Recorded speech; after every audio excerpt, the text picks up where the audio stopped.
Ano po yun, kuya? Dala niya ako shampoo. Ay, anong shampoo, kuya? Ay, yung Palmolive. Meron bang ganon? Yung Palmolive. Yung kulay green.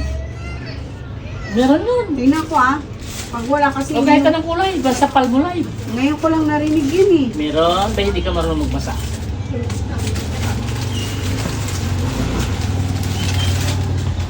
Ito, di ba? Ano sabi mo? Palmolive. Palmolive. Palmolive naman to, hindi Palmolive. Magkasintunog naman. Oh, takpo. Susunod di tama yung sabihin. Tama naman. Di ba live? Oh? Live. Live. Palmo. O, di ba tama? Hindi nga eh. Siguro ikaw hindi nag-aral ikaw. Yo. Pal. Mo. Li. Vi. Palmolive. Una, sige, mali nga ako. Kung anong mali ka? Tama ka pala.